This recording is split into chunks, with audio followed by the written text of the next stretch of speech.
खरदूषण से युद्ध। पंचवटी पहुंचकर लक्ष्मण ने गोदावरी नदी के किनारे एक बहुत सुंदर सी कुटिया बना ली। उस कुटिया को देखकर राम और सीता बहुत ही खुश हुए। पंचवटी वास्तव में बहुत ही सुंदर वन था। इसमें हजारों प्रकार के रंग बिरंगे फूल खिले थे, अनेकों प्रकार के खाने के फल थे। ताज़ा और मधुर हवाएं मन को मोह लेती थी। भाई लक्ष्मण, अब तो हमें यहीं पर अपने वनकाल का कुछ समय व्यतीत करना है। इस स्थान पर तो जीवन के पूरे आनंद हम लोगों को मिल सकते हैं। जो आपकी आज्ञा भैया। मेरी खुशी तो आपकी और भाभी की खुशी के साथ है। इस प्रकार से पंचवटी में उनका मन लग गया। समय भी अच्छी तरह व्यतीत हो रहा था। 3 वर्ष बीत गए। एक दिन राम, लक्ष्मण और सीता तीनों झोपड़ी के बाहर वाटिका में बैठे थे कि लंकापति रावण की बहन शूर्पणखा उधर से घूमती हुई आ निकली। उसने राम को जैसे ही देखा तो उसका मन उनकी सुंदरता पर आ गया। वह राम के सामने जाकर बोली, हे सुंदर युवक, मैं लंकापति विश्व विजेता रावण की बहन हूँ। संसार में मेरे समान कोई और दूसरी नहीं है।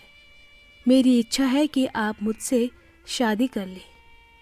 राम बोले, मगर मैं तो शादी कर चुका हूँ। ये मेरी पत्नी सीता है।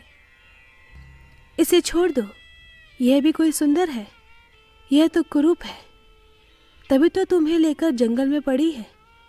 मेरे साथ शादी करके तुम मेरे महलों में रहोगी। नहीं देवी, मैं एक स्त्री के होते हुए दूसरी स्त्री की कल्पना भी नहीं कर सकता। ठीक है, मैं तुम्हारे भाई के पास जाती हूँ। ये कहकर शूर्पणखा लक्ष्मण के पास पहुंची। देखो सुंदर युवक, मैं लंकापति रावण की बहन हूँ। तुम मुझसे शादी कर लो। मैं तुम्हें दुनिया भर के आनंद दूंगी।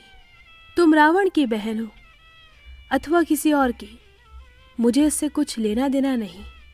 हाँ, तुम मेरी नज़रों से दूर हो जाओ। नहीं, ऐसा नहीं हो सकता। मैं तुम्हें प्यार करती हूँ। रावण की बहन जिसे प्यार करती है उसे पाकर ही रहती है।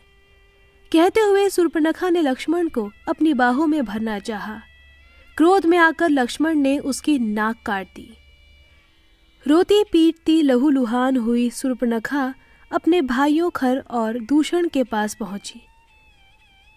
ये दोनों रावण के चचेरे भाई थे। अपनी बहन की यह दशा देखकर उन दोनों को क्रोध आ गया। दोनों भाई शूर्पणखा से पूछने लगे कि किसने यह अत्याचार किया है। शूर्पणखा ने राम लक्ष्मण का ठिकाना बताते हुए कहा कि वहाँ पर 2 भाई हैं जिन्होंने मेरी इज्जत लूटनी चाहिए।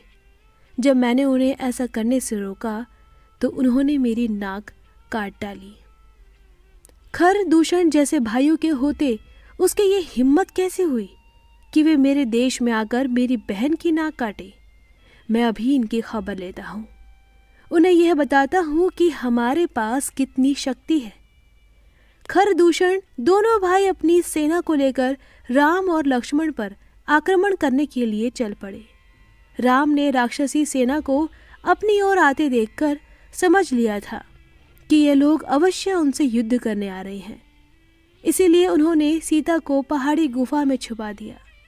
फिर दोनों भाई युद्ध के लिए तैयार हो गए। राक्षस सेना ने पंचवटी को चारों ओर से घेर लिया था।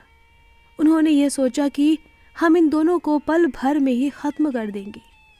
उन्हें क्या पता था कि राम और लक्ष्मण के वाणों में कितनी शक्ति है।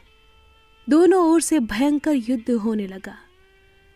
राम और लक्ष्मण ने राक्षस सेना पर ऐसी बाण बरसाई, उनकी आधी से अधिक सेना दम तोड़ गई। फिर खर दूषण क्रोध से भरे हाथी पर चढ़े हुए उनसे युद्ध करने के लिए आए तो उन्होंने भालों और तलवारों से दोनों भाइयों पर आक्रमण कर दिया। राम का हर वार खर और दूषण के लिए भारी पड़ रहा था। दोनों ओर से भयंकर अस्त्रों का खुलेआम प्रयोग हो रहा था। कभी खर वार करता तो कभी दूषण, उधर लक्ष्मण ने जैसे ही देखा कि इन खूनी राक्षसों ने राम पर भयंकर आक्रमण कर डाला है, तो उसने क्रोध में आकर सैकड़ों बाण एक साथ अपने धनुष से निकाले, जिसके कारण खर की गर्दन धड़ से अलग हो गई।